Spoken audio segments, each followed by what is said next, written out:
السلام علیکم۔ تہجد کی خاموشی میں بہتے ہوئے آنسوؤں کا شور اللہ کو راضی کر لیتا ہے۔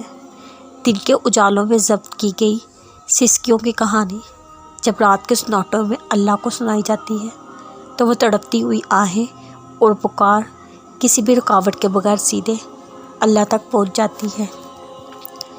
جب رات بھر تمہاری آنکھوں میں نیند نہیں اترتی اور تم بے سکونی کی حالت میں اپنے خالق کے روبرو سجدہ کرنے لگتے ہو، وہی ایسا لمحہ ہوتا ہے جب تم اس کی محبت کو سانس سے بھی زیادہ اپنے قریب پاتے ہو۔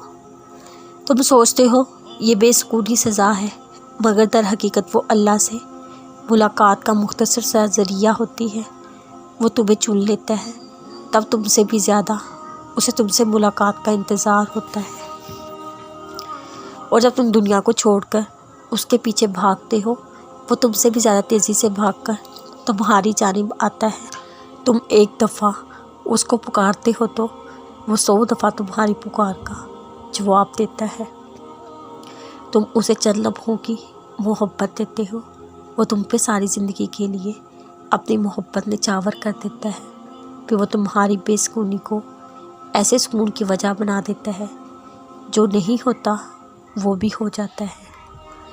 درد سے ہی اللہ کی پہچان ہوتی ہے، اور یہ تڑپ ہی ہے جو تمہیں تہجد تک کھینچ لاتی ہے۔ وہ محبت ہی کیا جس کو رات کے آخری پہر رو رو کر اللہ سے نہ مانگا گیا ہو۔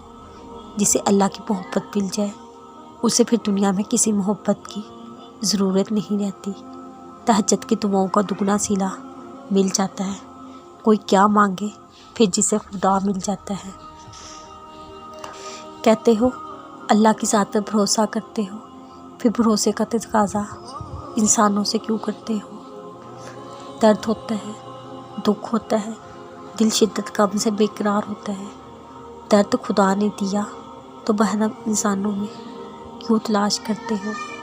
دیر سے صحیح مگر جو کام اللہ کرتا ہے وہ بہترین ہوتا ہے۔ موسیقی کے انتظار میں کون کے لیے اتنے بے صبرے کیوں ہوتے ہو؟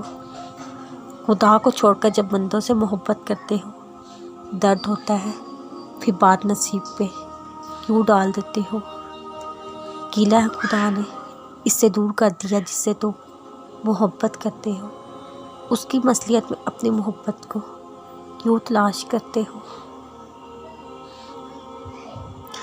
یہ عارضی دنیا تو فقط چند سانسوں کی محتاج ہے، پھر اس بازار میں گمراہ ہو کر خدا کو کیوں بھول جاتے ہو؟